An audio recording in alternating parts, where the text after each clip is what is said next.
বাংলাদেশ কয় ঋতুর দেশ? কয় ঋতু? আস্তা দুনিয়া এই ঋতু। আচ্ছা, দুনিয়া এই ঋতু। জি, কয় ঋতু?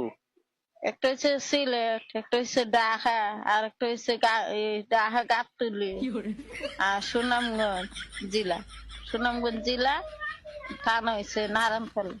এই হইলো বাংলাদেশের ঋতু। জি, ছেলেরা 10টা প্রেম করলে সমস্যা নাই, মেয়েরা 10টা প্রেম করলে মেয়েরা খারাপ কেন? একটা চাবি দিয়ে যদি 10টা তালা খোলা হয় তখন তারে কি বলে? মাস্টার কি? আর 10টা চাবি দিয়ে যদি একটা তালা খোলা হয় তখন তারে কি বলে? খারাপ তালা। তেমন কিছুই না। আমাদের সমাজে বেশিরভাগ স্বামীদের কিছু চাহিদা। বউয়ের চেহারা চকচক করতে হবে, কিন্তু কোনো স্কিন প্রোডাক্ট ব্যবহার করা যাবে না। বছর বছর বাচ্চা হবে, কিন্তু চেহারা নষ্ট হওয়া যাবে না। সিরা তেনা পড়বে, কিন্তু দেখতে ঐশ্বরিয়া রায়ের মতো লাগতে হবে। নিজে বুড়া হবে, কিন্তু বউ বুড়া হওয়া চলবে না, বয়স থেমে থাকতে হবে। নিজে খেয়ে খেয়ে মোটা হবে, কিন্তু বউ শুকনা থাকতে হবে। আবার বেশি শুকনা থাকলেও সমস্যা, তাকে নাকি দেখতে শুটকির মতো লাগে। বউ সারাদিন কাজ করবে, কিন্তু ক্লান্ত হওয়া যাবে না। বউ যত ভালো করেই রান্না করুক, বলবে যে অমুক তমুকের মতো হয় না। নিজে ফোনে সারাদিন বন্ধু বান্ধবের সাথে কথা বলবে, কিন্তু বউয়ের কোনো আত্মীয় স্বজন বন্ধু বান্ধব কিচ্ছু থাকতে পারবে না। যাই হোক, বললে আরো অনেক কিছু বলার আছে, কিন্তু এখন আর বললাম না। তোমার মতো মিথ্যেবাদীকে আমি জীবনেও ভালোবাসতে পারি না। I love Marco. মিথ্যে কথা, মিথ্যে কথা। ওরকম একটা বোধাইকার থেকে কেউ ভালোবাসতেই পারে না। Hey Simi, what is Bodai Karti?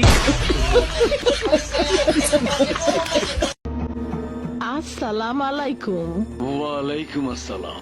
নাম শুনেছি, আগে দেখিনি। চেহারা সুরত দেখে তো মনে হয় বাপ কা বেটি শাহজাদি। জি না স্যার, আমি হারামজাদি। মানে? নিজের বাপেরে গালি দিতে নাই, তবুও কইতাছি। আমার বাপ আছিল কুত্তার চাইতে অধম এক হারামি। বাহ, তুমি তো খুব ও ভাবি, কিতা আজকে যে তুমি বাইর মানি ব্যাগ থেকে টাকা চুরি করছো, আমি সব ভিডিও করে রাখছি, বাইরে দেখাই আর গিয়া।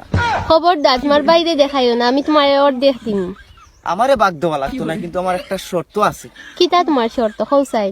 তোমার এক সাসার ঘরে বই না শোনানি হালকা পাতলা সুন্দর লইয়া ওই ওই কানোর লগে আমার খালি ফ্রেমটা লাগাইয়া দিলে আইলে বুঝিব, আর কোনটা লাগতো না। আচ্ছা, ও যে তুমি মাতি শুনানি, আমি সব তার আগে ঠরছি, আমি গিয়ে আব্বারে শুনাই। আর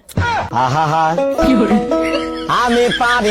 পুরুষ তুমি মা ভক্ত হও, সেটা অন্যায় না, কিন্তু মায়ের কথা শুনে বউকে অপরাধী করাটাই তোমার অন্যায়। কারণ তোমার মা কোনো ফেরেশতা না যে তার কোনো ভুল হবে না। তোমার মায়েরও ভুল হতে পারে, তাই সত্য মিথ্যা যাচাই বাছাই করেই তুমি বিচার করতে আসবে। পুরুষ যদি রাখতে জানতো, তাহলে ইচ্ছে করে কোনো নারী ছেড়ে আসতো না। কারণ নারী তার শখের পুরুষকে এমনি এমনি ছেড়ে আসে না, হয়তো তার অবহেলায়, নয়তো দ্বিতীয় নারীর আগমনে ছেড়ে আসে। বিবাহ হচ্ছে জীবনের সব থেকে বড় লটারি।